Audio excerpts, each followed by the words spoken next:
Hi everyone, how are you? Thanks for joining me. My name is Tracy Smith. For those of you that don't know me, I wanted to do a quick Zoom webinar just to let you guys know I'm a registered nurse. For those of you that don't know, and I'm working directly with COVID patients. So I just wanted to share what I'm doing to stay healthy and to keep my immune system high as I treat these patients.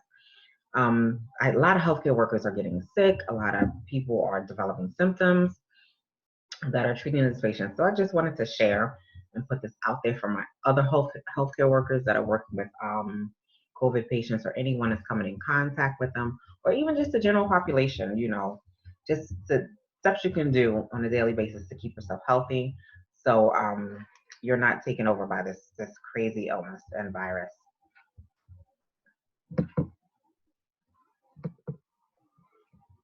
So the presentation that I put together is going to show you how to build up your immune system. Your health is in your hands. It's so very important that you are proactive, especially at this time, and do what you have to do to take care of yourself. Two of the main things that I'm going to be talking about are daily things you can do every day to keep your immune system high, and what I do on a regular basis to build up my immune system, and what you can also do as well. If anyone wants more information on anything I talk about in this presentation, I will have a list of references at the end. If you want to go more in depth into anything that I talk about, I will share those references with you. So we have to change the way that we do things now. We have to be more conscious of what we do and how we operate. We have to really, really push the reset button because now we have to be more conscious of what we do. It's crazy. We got to remember to wear our masks. We got to, if you're going places, if you prefer to wear gloves, you wear gloves. If not, I like to use a paper towel with disinfectant on it just to make sure I'm cleaning everything that I touch. We have to wash our hands frequently. Clean your doorknobs. Clean your doorknobs. A lot of us, think about it in the past. How often do we clean our doorknobs? That's one of the most frequently touched items everywhere, basically. For those, especially for those places that don't have the automatic sliding doors, but doorknobs, yes, that's especially if you work in a facility that have multiple people coming in and out, in and out, in and out. The doorknobs are rarely clean. So even for your own household, clean your doorknobs. How about the handrails? A lot of us don't think about handrails, door latches. We have to keep those clean. Another thing that a lot of places, we do it. Some people do it, some people don't. Clean your keyboards to your computer. A lot of people don't clean the keyboards. I work at a facility at a hospital where many people are touching different keyboards. Like we don't have one specific keyboard for each person. We all share different keyboards. So and it's a busy environment. So we rarely clean our keyboard in between each use. So it's, that's one of the things that we have to be more mindful. So many people touch keyboards that we have to be more mindful and clean them more frequently than we used to. A lot of things people don't realize is when you go to the ATM machine, how many people touch the ATM machine?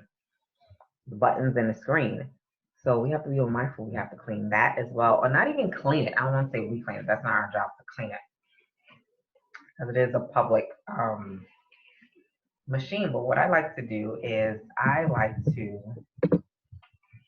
carry a couple of paper towels in a Ziploc bag with me when I go out, and then I'll take a paper towel and literally I'll use it to touch the screen and just type in the numbers because and it works as long as you don't make it too thick. Don't like keep folding and folding and folding. Usually it'll work with like if you put just one layer between your finger and the screen of buttons, it works perfectly. I've done it quite a few times since all this started. Clean your steering wheels, clean your door handles to your car, and whatever else that you touch frequently. Make sure you're sanitizing and disinfecting things on the regular. Some of the things we have to do now is we have to shop online for things. I prefer to shop online because now we have to go to stores and we have to stand in line, depending on where you go. And I think it's dependent on the time that you go as well. Because I know Target, Walmart, supermarkets are now making you stand online. I know I went to Trader Joe's, there was a line, and I said, I'm not the line person. I don't like waiting online. I don't. So now I shop online for groceries and food items. I know Target and Walmart, depending on when you go, you don't have to stand online. So I prefer not to wait online. So you shop online for everything that you need. Also, a lot of people don't realize. Oh, I skipped something. What I use to disinfect things is my Snap disinfectant. Let me go to. It comes in a quart size. It's right there on the screen for you. I have one as well at home. Did I stop sharing? Let me see. Let me see. Let me see. I don't think I'm sharing. But I have one here at home. And I have it's called Snap Disinfectant Cleaner, cleaner disinfectant. And if you read the bottle, this whole bottle is a quart size. But what to clean, you only need 2 ounces. So 2 ounces is about, I would say, up to this line. I don't know if you can see the line. See that line on the button? Please don't look at my nails. The nail salons are closed and I am suffering. So you only need 2 ounces of Snap to a gallon of water. So it works, and it's so concentrated that you only need 2 ounces, which is awesome. So this lasts a really, really, really, really long time. And on the back, it says it protects against, it's good for virucidal activity. If you use it on environmental, inanimate, hard, non-porous surfaces, 2 ounces of water to a gallon, 2 ounces per gallon of water. And you can use it to, it says human coronavirus. Obviously not this strain. Obviously it's not this strain that's out, because literally this has been out for years. It says against the strain, it tells you the strain 229E, but it also protects against, cleans against, let's see. Herpes simplex type 1, adenovirus type 2, human HIV virus type 1, norovirus SARS. So if it's good for all that, porcine respiratory and reproductive syndrome virus, I've never even heard of that. But anyway, and avian influenza A. But if it works, kills HIV, HPV, which is hepatitis B, hepatitis C. So if it kills all that, I'm definitely using it for any clean everything in my household and everything that I touch on a regular basis. So this Snap disinfectant, 2 ounces of this to 1 gallon of water. I will post a link online on the chat room to let you know where you can get it. And it also comes in a big. You can either buy it single or you can buy it in a Snap pack. It's called a Snap pack, PAK, and it's like a ton of these with it's disinfectant. They have dishwashing liquids, like floor cleaner, like different things. A lot of people use these in hospitals. These are used in professional businesses for professional cleaning. So it's a whole pack. If you don't want to buy just a single item, you can buy the whole pack. It has dishwashing detergent in it. So, and that pack is literally lasting me for a whole year. I think the only thing that I had to refill was the dishwashing liquid, this, and the laundry detergent. It has bathroom cleaner in it. It's a bunch of stuff in it. So I prefer to buy the big pack. So why not just buy the big one to last the whole year to the small one? All right, so let's get back to this PowerPoint. But like I said, what I do is I put Snap disinfectant on paper towels and put them in Ziploc bags and take with me when I go out. Because sometimes when you go shopping and the carts, they might run out of cleaning wipes, because usually they have them at the front of the store right when you get your cart, but some places don't. Or if they run out, you have your own little disinfectant wipes in your bag. Also, as a health professional working directly with COVID patients, I make sure that I wash my towels daily, or I use a different towel every day. Because when I come home, I take a shower, wash my face. I don't use that same towel and washcloth the next day, because damp towels are a harvest for bacterial growth and virus growth. So you don't want to use the same towels and the same washcloth every single day, especially if you're working directly with COVID patients. You got to be more mindful of that as well. For those of us going to stores, a lot of us, you have to go to, now places are requiring that you wear a mask when you go out. So if you go into the store and you're not wearing gloves or anything to cover your hands, you got to remember, I see many people with masks on, but they're still touching their face with their bare hands. So if you go into the store, you have your mask on, but you don't have anything on your hands, and you're touching everything. You're touching the cart, you're touching items, you're touching everything in the store. You go to your wallet to take your money out or to take your debit card out. All that bacteria you just put on your wallet, you just put on your debit card or your cash, it doesn't matter. But you just put on a debit card, the same debit card you're gonna put right back in your pocketbook, and the same person wallet you're gonna put back in your purse or in your pocket or whatever. And then you go out and then you're touching everything else. For example, also if your phone rings or something goes on with your phone, you go to look on your cell phone for something in the store. You touch everything in the store, and then you go straight into your cell phone. You're just transferring bacteria, not really helping to stop the virus for yourself, basically. You're not protecting yourself. Make sure you carry hand sanitizer with you everywhere you go. Hand sanitizer, people. Make sure you carry hand sanitizer with you. And I know now it's really hard to get hand sanitizer or Purell. So what you do is you can take alcohol, 70% to 99% alcohol, isopropyl alcohol, mix it with aloe or something just to help moisturize your hands and make a sanitizer. So I have my own hand sanitizer.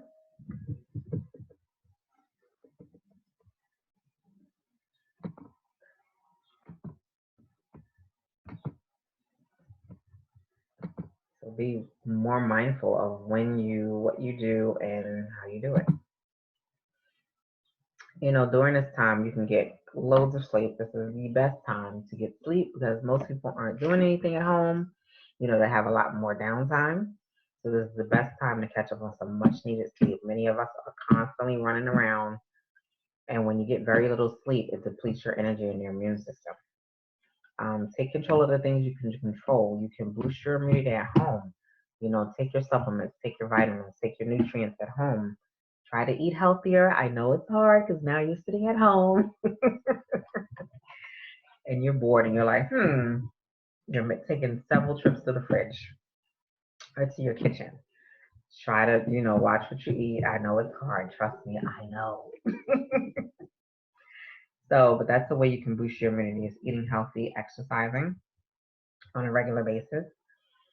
And this helps that when you come in contact with viruses or bacteria, it helps your body to, boosting of your immune system helps your body to not develop symptoms.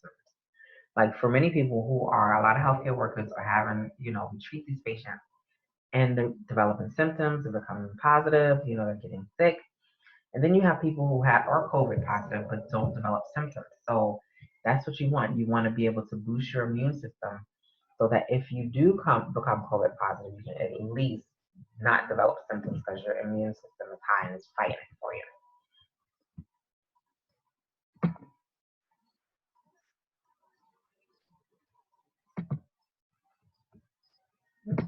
Did I stop the share? I think I did. Yes, right. Okay, so that's what happens, when we come in contact with things every single day. Free radicals, which are like part foreign bodies, particles, agents, substances, metals, toxins, radiation. We come in contact with environmental pollutants that we're exposed to every single day. But the purpose is to boost your immune system and keep your immune system high so that when you're exposed to this, it doesn't affect your body, meaning you don't develop symptoms, you don't develop illnesses, you don't develop diseases, autoimmune issues. Also, it's the way we eat, our diets can also lead to formation of free radicals. If you're eating a lot of fried foods, if you're eating a lot of greasy foods, or you're eating a lot of fattening foods, it depletes your system, it depletes your body. You're degrading your body and your organs, your immune system. So you want to keep eating healthy as possible. I know, like I said, you can't always be 100%. I'm not 100% perfect with eating healthy, but for the most part, I try my best to eat healthy. I see what it does to patients every single day, even before COVID even started. And it is hard because even our foods now, We have so many more supermarkets, we have so many more online delivery services, so many more food services, so many more restaurants. The population is growing and growing. So now food has to be produced faster and faster and faster. So there's antibodies being added to antibiotics and things added to our foods to be grown faster. So we have to do what we can do to try to stay as healthy as possible.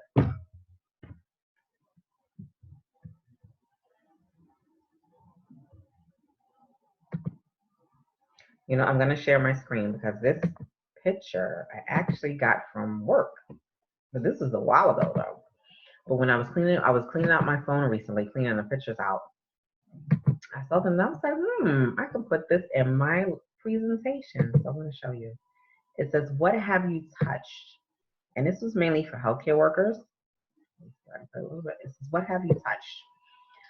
Like for healthcare workers, thermometer, stethoscope, exam table, bed linens, bed rails, waiting room, doorknobs anywhere, the charts, the pens, um, the light switch, the wheelchairs, IV poles, crutches, gown, lotion bottle, bedside tables, the stretchers, the computers.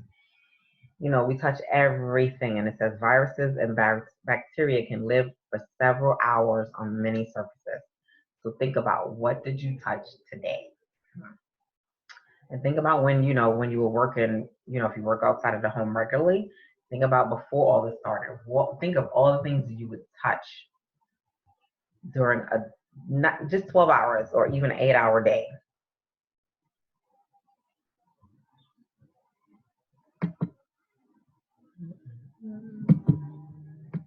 And we always wonder how our system gets depleted. It's how your body responds to the environment. That's why I've always repeatedly emphasized the importance of exercising. A lot of people think, oh, well, I just talk about exercising for losing weight. No, that's not the only reason. You know, Exercising helps to get the oxygen flowing. Exercise keeps your internal body operating better. There's a lot of people, it's not just for losing weight. People think, oh, well, she wants me to eat healthy so I can lose weight. No, no, no, no, no. Exercise is for losing weight. No. There are a lot of skinny people who are unhealthy. Trust me. So it's not just about losing weight. It's about keeping your organs working the way they should be working. It's about keeping your immune system up. It's about keeping your blood flowing. It's about, making things work the way they're supposed to work in your body internally. Having poor unhealthy eating habits and not exercising makes your body more susceptible to illnesses, sicknesses, viruses, allergies. Your immune system is lower than those that exercise regularly and have healthy eating habits. Your body internally operates better when you have healthy eating habits and you exercise. A lot of people say, I love when people say, I talk about exercising and trying to eat healthy. A lot of people say, oh, I feel well, I feel fine, so I don't need to eat healthy or exercise. Okay, so let me ask the question. My response is always, you're going to wait until something happens before you start eating healthy and before you start exercising. So you're going to wait until you have a heart attack before you exercise. So you're going to wait until you get cancer before you exercise. So you got to wait until you get infected with a virus and can't breathe before you exercise and start taking care of yourself and doing just little things on a daily basis to take care of your health. That blows my mind every time. I've taken care of stroke victims. I've taken care of I worked in a rehab. I've worked in just all types of, cancer facility. I've worked with cancer patients and I see what it does to people. So I tell people, do what you can do on a daily basis now while you still have your health, so you can at least be proactive about yourself, about your health. Do what you can do now to take care of yourself. Don't wait until, oh, let me wait till I have a stroke and I can't move half my body before I can actually start doing what I'm supposed to be doing, eating healthy and taking care of yourself. Focus on your health now. To me, your health is everything. If you don't have your health, you can't do the things you want to do fully. I was actually in Macy's, I'm going to say before all this happened. It was like right before the coronavirus was really active in the United States and really as big as it is right now. I was in Macy's about 2 months, now it's going on 2 months. And I was looking through the shoe section. I love shoes. And there was a woman next to me, and she's like, "Oh, I wish I could buy those shoes, but I can't. I have to be careful what shoes I buy because I'm a diabetic." So that sort of hit me in two ways. And I was like, Now, I don't know her background story. I don't know if she was born with diabetes. I don't know, you know, did she get it through an unhealthy diet? I don't know how she or how long she's been diagnosed with diabetes. I'm not here to judge her because I don't know her whole story. But I was just thinking, I was like, man, if I got diabetes, because diabetes does run in my family, and I love to wear heels. I love shoes and I love heels. And if I could not wear the shoes that I wanted to, let me tell you, I have a straight attitude every single day. And it's like, wow, if I did get diabetes, I would be restricted. Like, why would I want to restrict myself? So I watch what I eat now. I watch my sugar intake so that I can still wear my shoes, enjoy life, enjoy life, enjoy life, and have fun and do what I want. You don't want your illness or sickness to restrict you. While you're healthy now, do what you have to do to take care of you. Because let me tell you, if you told me that I couldn't wear my heels, it would be a problem. Mm-mm-mm. It'd be a serious, serious problem. Even though now, podiatrists are like, oh, women should wear heels. It kills their feet. It does this, it does that. I'm like, yeah, whatever. It's wah, wah, wah, wah, wah, wah. Because I'm planning to wear my heels. Thank you very much. But let me share my screen because this is actually from Instagram. This is like a little post that a nurse did. I forget what the picture was, but she posted, being an ER nurse has taught me many things, like the concept of being proactive and not reactive. I'm not waiting until I get sick to protect myself and boost my immune system. I've been doing it all along, and you should too. This is my personal pharmacy drawer while I'm on assignment. So I think she was a travel nurse, and she takes her supplements and her vitamins as she's taking care of patients.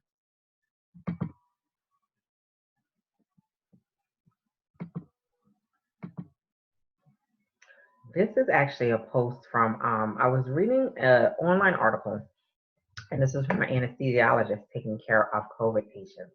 And I just wanted to share something he said in the article. He says, with this virus, I see significant upper airway swelling, tongue swelling, and lots of secretion. Anesthesiologists are the ones that intubate patients, put the tube in patients' mouth or throat when a patient has a really hard time breathing.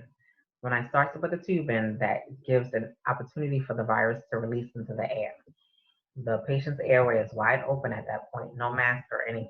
People can cough when the tube goes in toward the trachea, a deep, forceful cough. My mask and hood can be covered in fluid.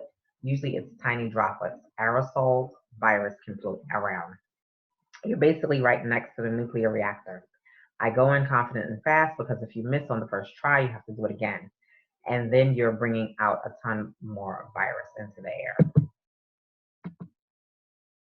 Usually before this, patients would be on a vent for 3 to 5 days, meaning before the coronavirus.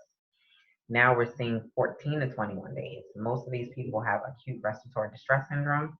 There's inflammation, which we'll talk about more in the presentation, scar tissue, and fluid building up in the lungs so oxygen can't diffuse easily. I mean, oxygen is an exchange easily. No matter how much oxygen you give them, it can't get through. It's never enough. Organs are very sensitive to low oxygen. That's why I say exercise, so that your organs are getting exercise. Oxygen is flowing through your body. First comes kidney failure, then liver failure, and then the brain tissue becomes compromised. Immune system stop working. There's there's a look most people get called mottling when the skin turns red and patchy. When you only have a few hours left, we have a few at that point. Some have been converted to do not resuscitate. And he goes on and on in this article. So I just wanted to share that little bit. I really do sometimes think it should be like a scared straight show that shows what really goes on in hospitals and what patients go through when they don't take care of themselves or when they develop an illness or they have to go into the hospital for any type of sickness, any type of illness, any type of autoimmune issue.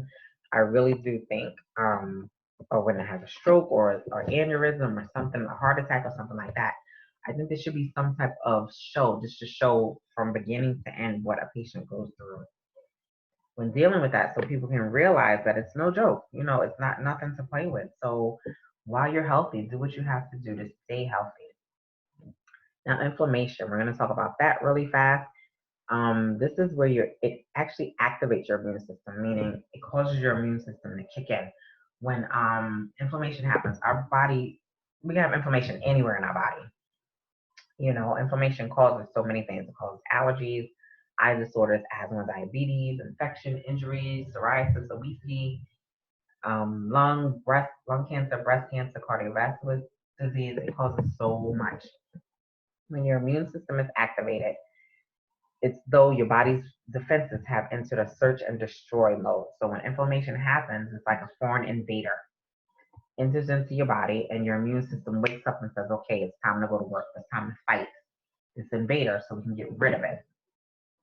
Now it's whether your immune system is strong enough is the question. What causes inflammation? Infection, stress, sugar. Eating too much sugar causes inflammation in your body. Toxins, heavy metals, lack of exercise, malnutrition, allergies, certain foods, and so many other things. So when these things enter your body, these foreign invaders into your body, is your immune system strong enough to fight it off so you don't develop symptoms and it doesn't lead to anything more serious? This is another chart that I actually got online. Inflammation affects everything, every single part of your body: your brain, your skin, your cardiovascular, your kidneys, your bones, muscles, GI tract, lungs, thyroid, liver, literally your whole body.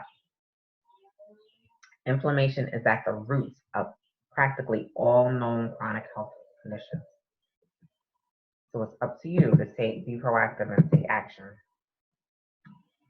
What I'm going to talk about is the things that I do to keep myself healthy on a regular daily basis. For those of you that know, you guys know I take isotonics. These are supplements that come in a powder form. They allow nutrients to pass directly from your small intestines and rapidly into your bloodstream within 5 to 10 minutes. Why it's called isotonics? They're in an isotonic state. Like, for example, when you go into the hospital, first thing that happens is they hook you up to an IV. Normally, the IV is either normal saline or it's lactated ringers. Long story short, those are both isotonic fluids. So you say, well, you know, what a lot of celebrities are doing now, or what a lot of celebrities are doing now, because they can do that, is they get isotonic nutrient supplements through an IV form, and they get their nutrients in IV, and they go regularly to get their electrolytes and make sure everything, their minerals, through an IV bag. Now, many of us don't have the luxury of doing that. So what's the next best thing? We'll take it in an oral form. So isotonics is the solution where you don't have to get obviously an injection. It has the same pressure as your blood and body fluids, having the same tonicity and osmotic pressure as cells and bodily fluids across the semi-permeable membrane. I'm going to try to keep this as, let me see, in layman's terms as much as possible. I don't want to use too much medical terms because then you get all glassy eyed and be like, look, I have no clue what she's talking about.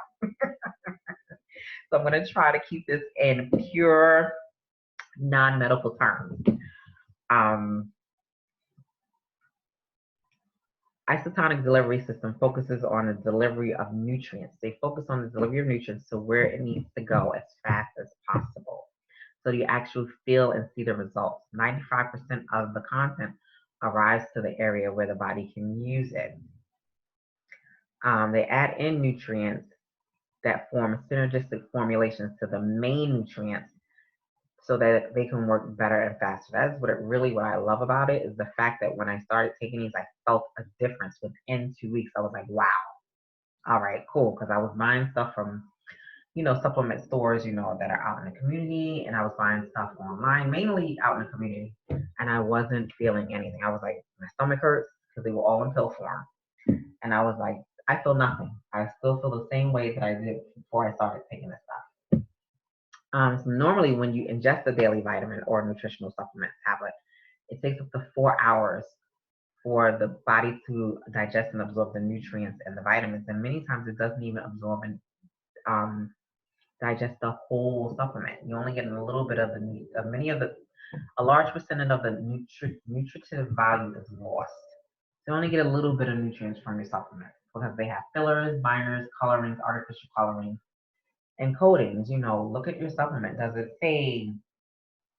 I know when I went to the store, they were talking about supplementation, and most people take Centrum as a multivitamin. And on the back of the thing, it said like I was looking at the ingredients, and it said like it had blue dye in it and red dye, and I'm like, why does my supplement have to have a color to it? It's going in my mouth. It doesn't need to be pretty. It doesn't need to have a color to it. Like I don't care if it's white. I don't care. Like it doesn't have to have a color.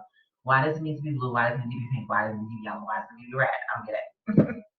And everything that's in your supplement should be beneficial to your body. It has to be serving a purpose. Blue serves no purpose to my internal organs. So I make sure that when I take supplements that they are isotonic form. And there are supplements that can't be put in isotonic form because they're herbs. And if they put herbs into a powder form, it wouldn't taste right because a lot of people focus on taste. So it wouldn't taste right. So they have to put it in a pill form. But for the most part, I'm going to talk to you about isotonics. Let me stop sharing my screen so you can see. I'm going to show you how to take isotonics. I have my cup, but it comes with the white plastic cap. I'm going to show you how I take my vitamin C. I have my isotonic vitamin C here. I'm going to post a picture because for some reason, I can't get the lighting right on my Zoom. What's that about? What you do is you take the little white cap off.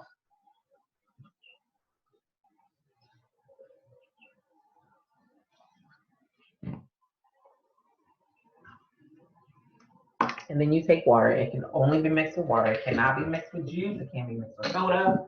It has to be water.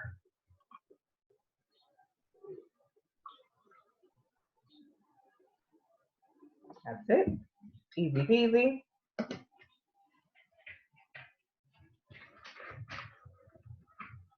Give it a few seconds to diffuse.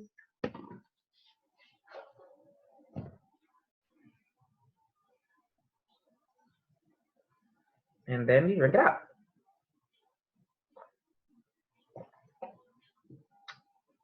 Easy peasy. I have the cup because you can do multiple in one cup. So we're going to go through a couple, the main ones that are really good for your immune system. Share my screen again. I was going to show the video, but I'm trying to keep this under time limit. So we're going to talk about OPC3, vitamin C, resveratrol, vitamin D, immune, and bromelain. OPC3 boosts your immune system. It helps to detoxify yeast and heavy metals from the body. Yeast is actually the main culprit of infections and other health problems. OPC3 helps to oxygenate cells and improve circulation. OPC3 is really good for so many things. Awesome. If you get a chance, you can go on YouTube and see Dr. Stephen Lamb from NYU loves OPC3 and pycnogenol, and he's done quite a few presentations online about pycnogenol, which is one of the main ingredients in OPC3. And I actually printed this out. I like to send this to my clients that order OPC3. And it just talks about how, I don't know if you can see this. You can't see this good. How it helps with circulation, it helps with prevents thrombosis formation, better perfusion. I don't know if you can see it backwards on your screen. It helps with better perfusion, better ear perfusion, better improved endothelial function, greater arterial dilatation, better skin microcirculation, higher transdermal oxygen, less carbon dioxide, better kidney perfusion, greater heart ejection fraction, greater retinal eye perfusion. So he does a whole presentation. He does it quite a few times though. He has quite a few presentations on pycnogenol, which is one of the ingredients in OPC3. How it helps with circulation, improves your cholesterol. It helps with so many things. So I like to print that out and send it to my clients that order the OPC3. So let me continue with the presentation. OPC is a powerful anti-inflammatory. OPC3 regenerates vitamin C and vitamin E. It enhances the effect of other vitamins and nutrients in the body. It decreases C-reactive protein by 52%. C-reactive protein is actually a blood value that many people get checked. Usually with cancer, if you have autoimmune issues, they usually get that checked regularly. It's for inflammation. It detects inflammation. So OPC3 decreases C-reactive protein by 52%. OPC3 and vitamin C are powerful antioxidants to help regenerate the nerve cells. So I take, on the bottle, it said to take only 1 cap, but I think they do that just for safety issues, but I take 2 to 3. Some people take, I take actually 4 caps a day. I'll do 2 in the morning and 2 at night. Depending on what health issues, we have some people who have autoimmune issues who take 3 caps, up to 6 to 8 caps a day, depending on what you're dealing with. If you're a healthy individual, you can do, I guess I would say 3 to 4, because I like to do 2 in the morning, 2 at night. So I do 4 caps a day. You don't have to do that much, but that's just what I prefer to do. That's just me. I'm a little extra on things. Extra. This is extra for no reason. The next we're going to talk about is vitamin C. Isotonic vitamin C. We've all known that vitamin C boosts your immune system. It's actually incredible for our immune system. What I learned was a lot of cancer facilities have been using IV vitamin C in high doses for years. For years. It's an antioxidant that helps with tissue growth and repair, adrenal gland function, and aids in the production of anti-stress hormones. It has, as we all know, a long history of benefits for vitamin C and what its effects on the immune system. Let me see what else. It helps the body deal with environmental pollution and toxic chemicals. Vitamin C lowers histamine levels. A lot of people who have allergies have high histamine levels. It helped a lot. Actually, there's a trial. Like I said, as I was doing this presentation, I wanted to make sure I brought you some really great information. So I was online and I was learning that they're now using vitamin C. They're doing trials of vitamin C to use during sepsis and acute respiratory distress syndrome. So when vitamin C is infused in the circulation, the vitamin C immediately binds to the active sodium vitamin C transporter. It is then transferred across the vascular endothelium into the interstitial space of the lung. So that's the lung space.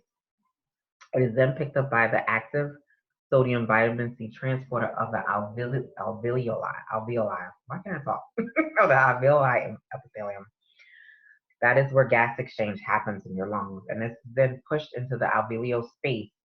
And vitamin C, as a micronutrient, can penetrate from plasma all the way to the alveolar space, which makes it particularly effective as a treatment target for ARDS, which is acute respiratory distress syndrome. So they're now doing studies on that, which is awesome. So over and over again, it's been documented that vitamin C should be taken with bioflavonoids. And bioflavonoids are natural plant substances that enhance absorption and reinforce the action of this vitamin. OPC3 contains a powerful antioxidant, pycnogenol, and many of the nutrients in pycnogenol are bioflavonoids. So taking vitamin C with the OPC3 helps enhance each other. So it's good to take them together if you can. And as we said before, OPC3 helps with the inflammatory response, promotes cognitive health, promotes normal function of the heart. It helps to promote skeletal, muscle, and skin health, helps to maintain healthy cholesterol levels. Because the body cannot manufacture vitamin C, it is often obtained through diets or in the form of supplements. Alcohol, analgesics, antidepressants, anticoagulants, oral contraceptives, and steroid use may reduce vitamin C in the body. So it's very important that Those who use those take vitamin C as a supplement. Smoking causes a serious depletion of vitamin C, so smokers definitely should have higher doses of vitamin C, take higher doses of vitamin C than those who don't smoke. Next, we're going to talk about isotonics resveratrol. I love resveratrol because I'll tell you why as we go through it. It helps with apoptosis. Now, the human body makes anywhere from 200 to 250 billion cells a day. In the average adult, about 50 to 70 billion cells die each day, and this doesn't include red blood cells. This is just all the other cells besides red blood cells. The body undergoes programmed cell death, which is normal. And this is programmed cell death is called apoptosis, which means your cells should only be living for a certain amount of time. So apoptosis helps to kill off unhealthy cells or cells that are old or cells that become infected with bacteria or viruses. Apoptosis helps with this. So apoptosis removes old cells or cells that are infected with bacteria or any type of viruses. When the body is exposed to a bacteria or a virus, anything that can harm the good cells, apoptosis gets rid of these cells so they do not stay in the body and multiply, as you see with cancer, other viruses and infections. Apoptosis maintains the balance of cells in the human body and is particularly important in the immune system. So apoptosis equals programmed cell death. Resveratrol is great for apoptosis. It kills off bad cells so the good cells can take over. It has been shown to interfere with all three stages of carcinogenesis: initiation, promotion, and progression. That is why I absolutely love resveratrol. One bottle of resveratrol equals 90 bottles of red wine. As they always say, they say, oh, you should drink 1 glass of red wine each day. One bottle of resveratrol equals 90 bottles of red wine. And remember, you're only taking a cap per day. So that is why I love resveratrol. Some of the other things that it goes, like I already said, normal cell activity, maintains cell health. It promotes cardiovascular health, promotes normal activity of certain genes in the body. That is why I love apoptosis. I mean, love. Well, I love apoptosis too, but I love resveratrol.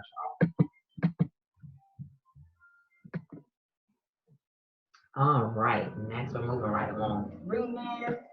Vitamin D3. Vitamin D is a mineral in every cell of the body. Vitamin D3 is essential in supporting the immune system. Over 1 billion people worldwide do not consume an adequate amount of vitamin D, and as we get older, it's harder and harder for our bodies to make vitamin D. And as you know, with the age of technology age, we don't go outside as much. We don't, our kids don't go on the side and play. Most of them sit in front of the TV, play video games. They play on the computer all day. They're not outside running around like we used to do. Back in the day, individuals with low vitamin D have higher infection rates, higher respiratory infections, higher autoimmune disorders, strokes, and other health problems. This is isotonics vitamin D with K2. D3 drives the calcium from the gut to the bloodstream, and K2 drives the calcium from our bloodstream to our bones. So like I said, isotonics, they put in nutrients that help the main nutrient get to where it needs to go. So I'm going to say that again. Vitamin D3 with K2. D3 drives the calcium from the gut to the bloodstream. And you don't want it to stay there. The K2 drives the calcium from our bloodstream to our bones because you want it to get to the bones. For those of you who are already taking calcium supplements or vitamin D supplementation, do they have D3 in them? That's the question. Or K2. Evidence has shown that a deficiency in vitamin D has been linked to causing 17 different types of cancer. That's huge. High blood pressure, depression, diabetes, heart disease, multiple sclerosis, rheumatoid arthritis, and many other autoimmune disorders. Smoking and allergies have people who smoke and have allergies have lower immune system. Vitamin D helps with modularization of cell growth. The darker the skin you have, the more vitamin D you need. I think everybody needs a lot of vitamin D because, like I said, now we don't go outside as much. And now we're basically on punishment. You know, we can't go out like we normally do, even with the technology age, you know, we sit on TV, we sit on our computers more. And also to add that, as well as the more fat you have on your body, the more vitamin D you need. It's harder for vitamin D to get where it needs to go with the more layers it has to go through. Actually, like I said, as I was doing my research for this presentation, I learned that in the early 1900s in Denver, they had a TB solarium, now is now known as the National Jewish Hospital in Denver. They put their patients out in the sun to help with respiratory infections, TB and respiratory infections. Just to give you a quick review of vitamin D metabolism, this might get a little too sciencey. I'm going to try to go through it as fast as possible. But for this little part, quick review vitamin D metabolism. We need to take vitamin D through the interaction. We need to make vitamin D through the interaction of our skin and sunlight. So UVB radiation enters our skin from sunlight, and there's a vitamin D precursor in our skin called 7-dehydroxycholesterol. And that 7-dehydroxycholesterol gets activated by the UVB radiation and becomes D3. The D3 is not the active form of vitamin D, but it enters the circulation and goes to the liver. In the liver, it gets hydroxylated and it becomes 25-hydroxy D3.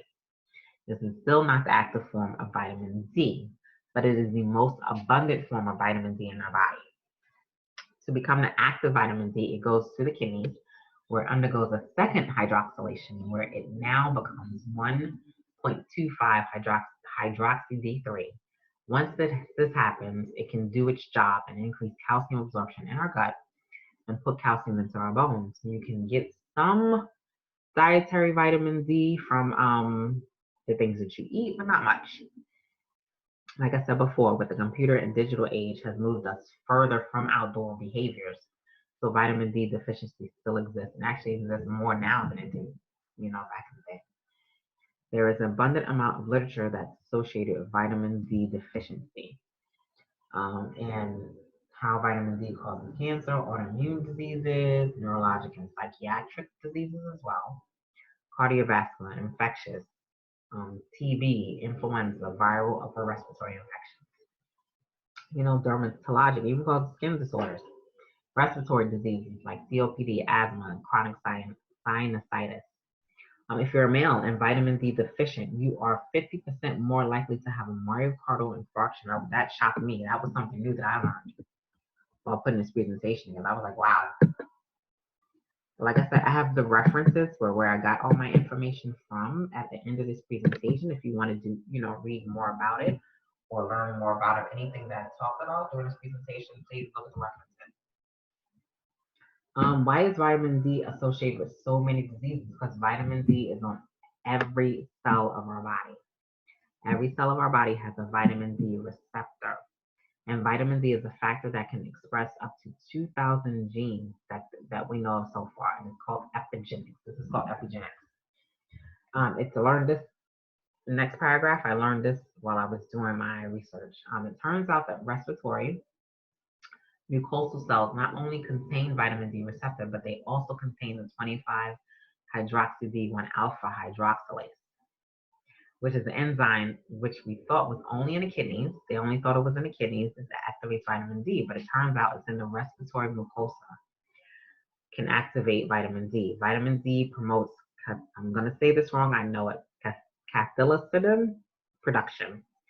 Cathelicidin is the only antimicrobial protein that humans make. It kills viruses, fungi, and bacteria. Its production is upregulated by vitamin D. See, things that we learn. I didn't know all this stuff. Endocrinologists prefer levels of vitamin D, a total serum of 40 to 60. There is I think that adds up to, I'm trying to remember the video I watched. If that adds up to 4,000 to 6,000 IUs a day, but most people, professionals now are saying they want you to take up to 10,000 IUs a day. So anywhere from 4,000 to 10,000. But If I can take 10,000, I'll take 10,000. Let me see how many IUs are in this vitamin D that we have. It is per cap though. This is per cap. Per cap, it is. Where is it? Actually, it doesn't put it in IUs. It puts it in micrograms. So now I got to figure out how to convert that. It has vitamin D3, 125 micrograms. Vitamin K2, 45 micrograms. Okay, so now I got to figure out how to convert that to IUs. I actually have it in my notes somewhere. I'll find out that information for you. But like I said, vitamin D, when you get your blood work done, make sure your doctor's ordering vitamin D. Oh, nope, I skipped something. I wanted to talk about how vitamin D and your parathyroid hormone are important. When you are vitamin D deficient, your serum calcium level drops. It drives up your parathyroid hormone level. When you supplement with vitamin D, the parathyroid hormone level comes back down to normal levels.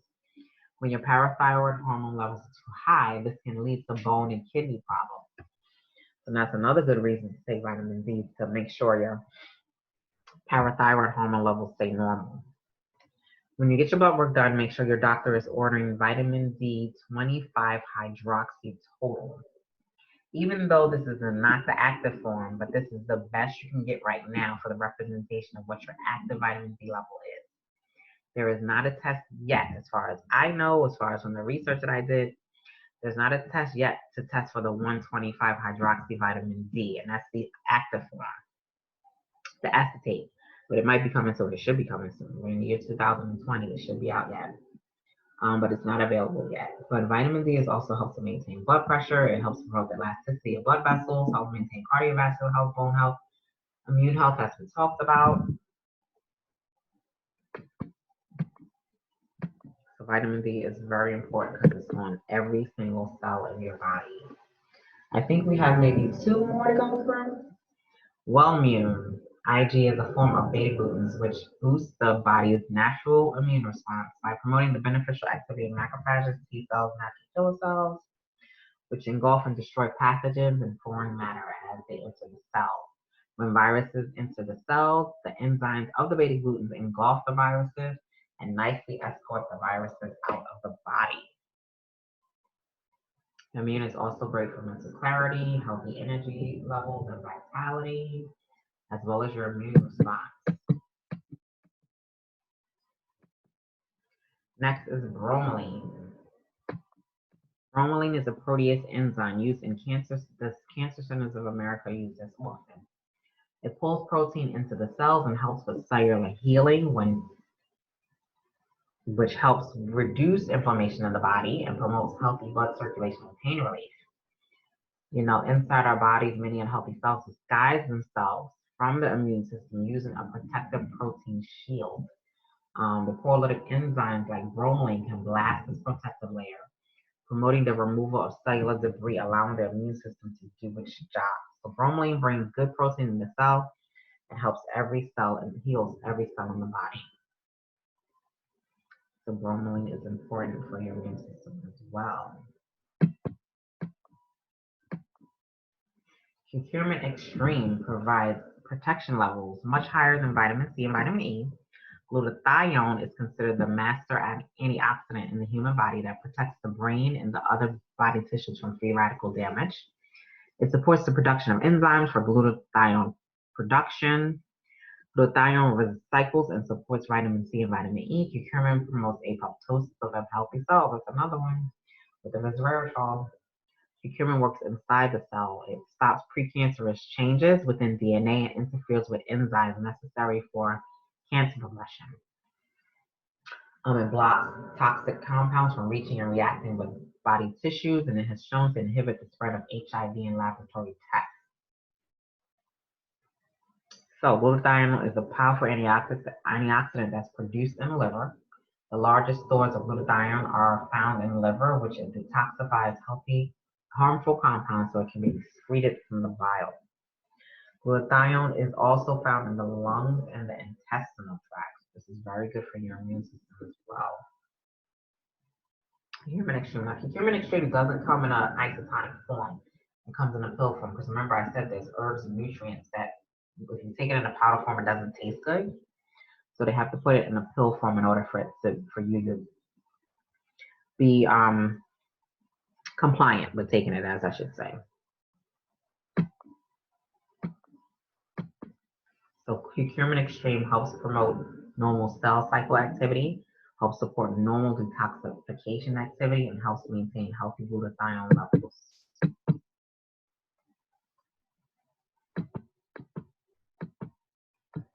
And these are all things that glutathione does, curcumin does.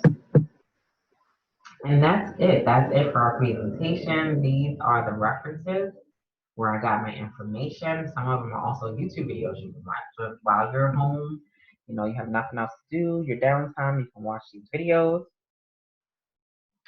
So you can learn more if you want to learn more about it. So I'm going to post the link that I said where you can get your snap. Now let me see, where do I put that up? Here we go, chat. So link purchase products.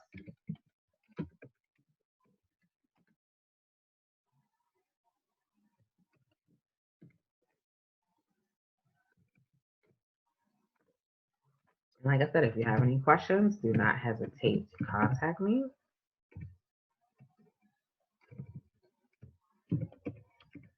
But even as you know, for each specific product, when you go in the product and you go into details and ingredients, it tells you more about the ingredients in each product. And also it gives you references, clinical references.